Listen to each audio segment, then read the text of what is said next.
Let's talk about selling. For a lot of us, just hearing that word can be, well, pretty stressful. But what if I told you there's a simple roadmap that could turn any of those conversations into a genuine connection? Well, today, we're going to break down an 8-step framework that does exactly that. Let's be real for a second. Does the whole idea of selling just make you feel kind of pushy or awkward?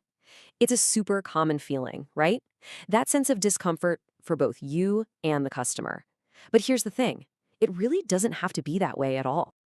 The good news is there's a much, much smarter way to go about this.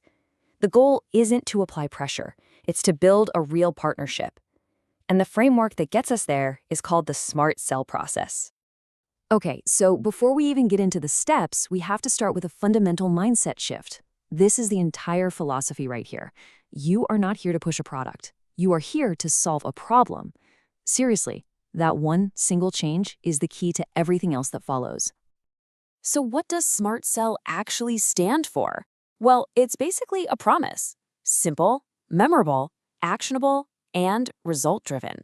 And this isn't just some abstract, high-level theory. Nope. Every single step we're about to cover is a practical tool designed for the real world. The whole process actually begins long before you ever mention a product. This first phase, it's all about connection and discovery. I want you to think of yourself as a detective, right? Your mission is just to understand, because you can't solve a problem you don't see clearly.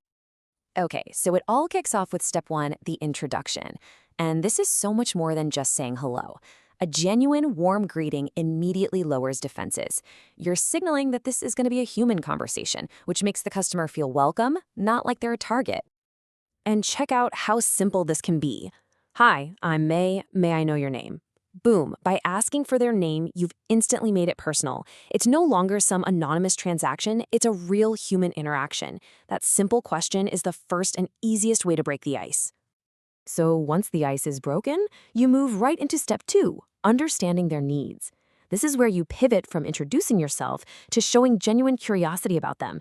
A simple question can make a customer feel truly seen and valued, and it signals that their needs are the absolute focus here. Following up with something simple like, "Are you planning for an upcoming trip?" is the perfect door opener. See? It's a low-pressure, open question that invites them to share their story. And that gives you the first crucial clues about why they're even here today. That first yes basically opens the door for you. Now, with step 3, it's time to dig a little deeper. This is where you really put on your detective hat. Are they traveling for business or a family vacation? A frequent flyer or a first-timer? Every single detail helps you build a profile of what the perfect solution looks like for them. So when you ask things like business or leisure, or cabin or checked in, you're not just running through a checklist.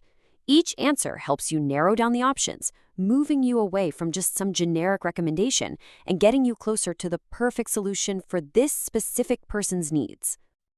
All right, so your discovery mission is complete. You have the intel. Now the whole process shifts. You're no longer just asking questions. You're becoming their trusted advisor, ready to solve their problem and guide them to the answer.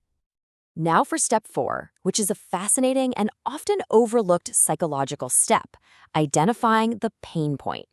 See, people are motivated to act when they see a clear problem that needs solving. And your job isn't to invent a problem, but to just gently shine a light on one they might not have even considered. I mean, this is such a powerful example. By calmly stating the airline rules about size and weight and potential penalties, you've introduced a real, tangible risk. You've created a sense of urgency. Suddenly, finding the right bag isn't just a preference, it's a necessity to avoid stress and extra fees. And that pain point leads you perfectly into step 5, the solution. Now, the key insight here is absolutely crucial. People don't buy features, they buy benefits. They don't care about the specific material of the suitcase. They care about how it solves the problem you just brought to their attention. And here's exactly what that sounds like. This bag is only 2.8 kilograms. Okay, that's the feature. But then you connect it directly to the benefit, which means stress-free travel for you. You see the difference? You didn't just sell a product, you sold peace of mind. Okay, so you've presented the perfect solution. Now we're at step 6, the conversion. The key here is to guide them to a decision without any pressure at all. And the technique is brilliant. Instead of asking a yes or no question, you offer an alternative choice. You're reframing the decision from if to which. The classic example really says it all. Would you prefer the blue one or the red one? This question just naturally assumes the sale is happening, and it makes the decision feel smaller and way less intimidating. It's a subtle but incredibly effective way to help the customer commit. But the sale isn't over when they say yes, and believe me, it is definitely not over if they say no. We're now moving into the final phase, what we call the professional finish. This is what separates a good salesperson from a great one, because it's all about the long-term relationship. So they've made their choice, whether it's the blue bag or no bag at all. This moment right here is a critical fork in the road. And what you do next is what defines your professionalism. And this slide lays out those two professional paths so clearly. On the left, if they say yes, you can move to a cross-sell. They're already in a buying mindset, so a helpful suggestion like a luggage scale is just great customer service. But now, check out the path on the right. This is absolutely key. If they say no, you don't get awkward or pushy. You pivot to objection handling. The goal isn't to argue, it's to learn why. Asking a simple question shows you respect their decision and value their feedback, and that leaves the door wide open for the future.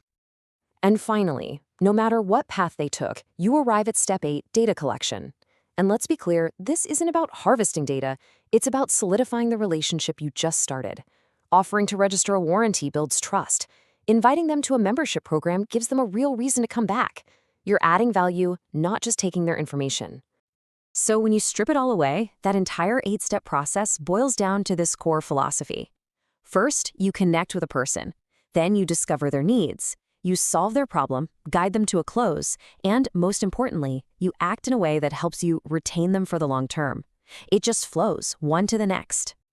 And that brings us to the one question you should be asking yourself in every single interaction. Are you just trying to make a sale today, or are you building a relationship that will last for tomorrow? The smart sell process proves that the second choice is always, always the smarter one.